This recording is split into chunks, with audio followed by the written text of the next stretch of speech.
Duterte 7. Duterte 7. Senator Bungo, Senator Robin Padilla, Senator Marcolita, Senator Robin, Aimee Marcos, and the 2 Villar. Pero Senator Aimee, sir, nag-commit na rin? Senator Aimee? I don't know. I don't know kung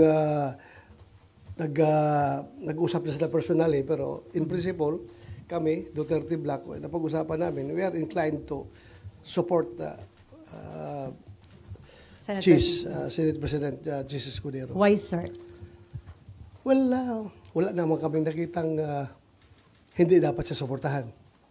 So, we support him. Walang kapalit like yung mga committee chairmanship, sir? Wala naman kasi as is malako. Wala man akong hiningi, wala man rin pinaramay sa akin. Basta nagustuhan ko lang yung pamamalakad niya sa amin, sa Senado. Yung leadership niya is, nakita ko is very open to everything. Hindi siya close-minded, hindi siya porque ganito siya, panindigan niya ganito siya, o porque ganun, yung nakikinig siya. So that's what we need as a democratic institution, pakinggan ang lahat. So sir, kung tatanungin ka, anong hihingin mong committee kay Senate President Escudero? Wala na akong hinihingi kasi meron naman tayong equity of the incumbent kung gano'n, di ba? Kung halimbawa, we will vote for him as the Senate President, tapos ayaman ng incumbent senator, kung ano yung hawak ko, I suppose yung pa rin ang hawakan ko. Equity of the incumbent nga. So, hindi ko na hiningi sa kanya yan. At hindi rin niya in-offer sa akin dahil that's my understanding. Sir, last na lang. So si Marcoleta nga ba, Blue Ribbon Committee Chairman, sir? Yan ang hinihingi niya and I presume na napangako na sa kanya. Sir, may talks about impeachment nung time na bago kayo mag-commit with SPGs, may hiling ba kayo or any favors asked about the impeachment proceedings? Wala kaming his stand towards impeachment is not a factor to our decision in choosing him as our Senate President. Ang pinaka-big factor dyan na nakikita ko lang talaga is yung pagka-open niya. Nakikinig siya.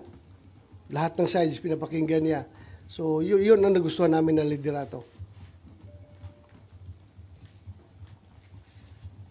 Yes.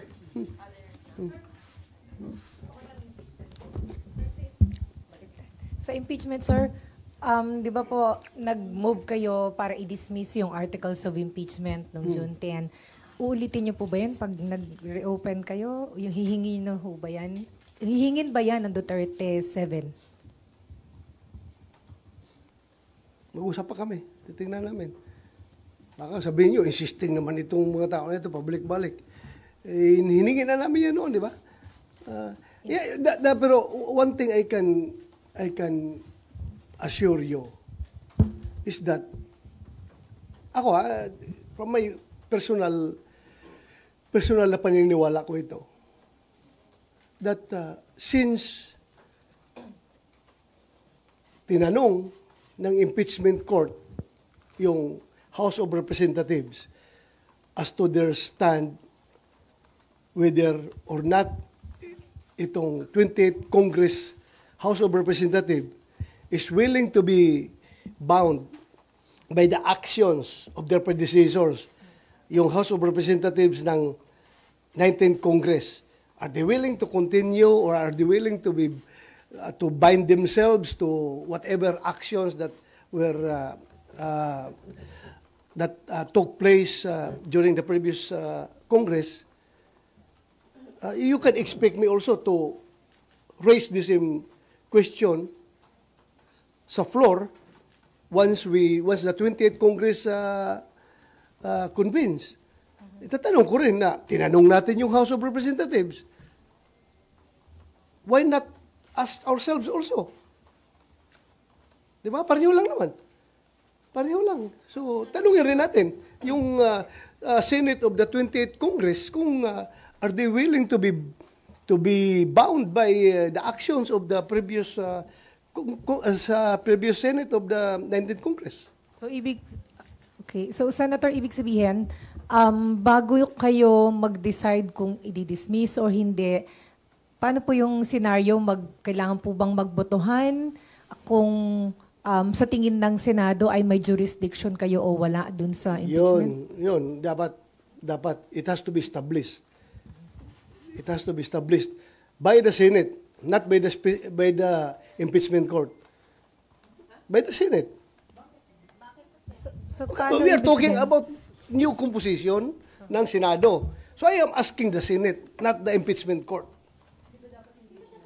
Ha? Senate nga tinatanong ko kasi nga bago ang composition ng Senate compared doon sa previous Senate. So magiging iba na naman ang composition ng impeachment court. Di ba? Pero itatanong ko yan dito sa plenaryo namin as a Senate, not as an impeachment court. Di ba? So, yan na po ba yung sa inyong pito, sir? Sorry. Yan na po ba yung para ano ba? Yan ang i-raise ninyo? 7? Solid 7? I hope they are going to support me, but hindi pa namin napag-usapan yun. As I've said, personal ko lang yan na paniniwala na kailangan tanungin rin natin itong Senate of the 28th Congress. Kung magpapabind ba sila sa actions ng Senate of the 19th Congress. So, sorry, isa na lang. Sir, hindi nga ho ba proof na talagang tatawid dito sa 20th Congress at kailangan yung mag-trial, yung pong pag-return ng articles of impeachment sa House kasi hiningan nyo po sila may order kayo sa kanila eh. Na-comply na yung isa, sir, yung certification na in compliance daw with the Constitution, yung pong articles, and then magko-comply din daw po dun sila sa pangalawang order. So, pag nag-comply sila, hindi ho ba dapat diretso na kayo sa trial, sir? Paano? Ibang na nga composition rin ng Senate na 28th Congress eh. Kaya tatanungin ko talaga para masettle yung issue of jurisdiction. Tanungin natin. Kasi tinanong natin yung House, why not ask the Senate? Pareho lang yun. Hindi nyo napag-usapan yan ni ST? Hindi namin napag-usapan yan. Ako, sa akin lang yan, personal ko lang yan na paningin. Sir, personally, mag-move po ba kayo na ulit na ipa-dismiss yung impeachment ni VP Sara? Hindi, siguro. Ang pinakaunang motion ko is to determine whether or not the Senate of the 28th Congress is willing to be bound by the actions of the previous Senate. Yun lang ang tanongin ko para masettle natin yung issue on jurisdiction. Dahil sinitil kung halimbawa makakuha yung House of Representatives ng kanilang positive action, no? Na talagang majority sila ay pumayag na yung tatawid yung jurisdiction sa 28th Congress. So gusto ko ring tanungin rin ang Senado. Kasi pareho lang naman yan. Nagtatanong tayo ng jurisdiction ng bagong Congress dahil nga iba na ang composition. Sir, may we get your comment din po. Sabi po ng CBCP, nababahala sila dun sa delay ng Senate regarding po sa impeachment. Sa pagka-delay po. Nababahala sila? Bakit sila nababahala? Ano yung kinabahala nila? Kinabahala nila na na-delay. There's no cause for panic. There's no cause for panic. So sir, yung new composition ng Senate sa 20th Congress, natanong nyo na ba yung mga bagong members kung ano yung kanilang stand? Hindi ko pa natanong. But it has to be taken up on the floor para everything is official. And then, sir, pumirma kayo doon sa resolution ni Senator Robin na nananawagan para mapauwi sa bansa ang dating Pangulong. Yes. Oh. So, sa tingin nyo, ano yung weight nun? Kung sakaling, sa tingin nyo ma-approve yung resolution na yan? Wala lang. It's expressing the sense of the Senate na gusto ng Senado na makauwi na si Pangulong Duterte dito sa ating bansa for reasons of sovereignty, reconciliation, if you want it to be also a factor, and also humanitarian consideration. Dahil ang alam natin ngayon is Pangulong Duterte ay butot balat na daw, masyadong mahina na, at nagbigay na nga daw ng pasabi na kung mamatay man siya doon, doon na lang siya magpa-cremate doon na sa pag-cremate sa dahig. It's a very sad information. So sana kung mamamatay man siya, dito na siya mamatay sa Pilipinas, huwag doon sa ibang bansa. Para naman dating Pangulo ng Pilipinas yun eh. So while pending yung case sa ICC, gusto niyo mapauwi siya? Yes. Oo. Yung mga Hindi naman dismissal lang case yung hiningi natin. Immediate repatriation of former President Duterte to the Philippines. May concern yung mga victims kasi daw may-impluwensya pa rin ng mga Duterte na natatakot sila doon sa safety o security. Ano na matatakot na hindi naman presidente si President Duterte. Si President Marcos naman ang presidente ngayon at yan ay kayang-kaya pangalagaan ng Malacanang yung kanilang safety. Impluensya. Sinong impluensya ni Pangulong Duterte? Hirap na ngayon tao, butot balat na nga, kakatakutan pa nila. Hindi ba sila naawa sa tao na yun? Sir, sa information po ba ninyo, pardon my saying, is he dying?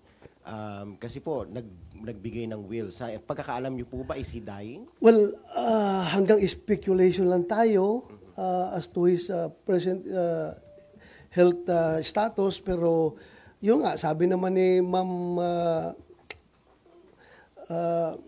VP. ni Ma'am Elizabeth Zimmerman, di ba? Na siya nagsabi doon na butot balat na daw. At payat. So, meaning, he's not in good health. And considering his age, very advanced na yun, 80 plus na siya eh. So, what do you expect? Sir, balikan ko lang ito sa Senate leadership. Kasi kahapon, sabi ni Senator G.V. Ejercito, mukhang kasama rin yung dalawang senators from the opposition bloc or from the other opposition bloc, which is yung sila Senator Aquino and Senator Pangilinan. Do you feel comfortable na kasama sila in the majority, considering yung differences ng ninyo ideologically sa kanila? I don't know. Anong magiging kuan yan? Anong magiging set up niyan, no? Hindi ko alam talaga. Hindi ko alam. Basta I joined the majority not because of them, but because of the leadership of Senate President Jesus Escudero.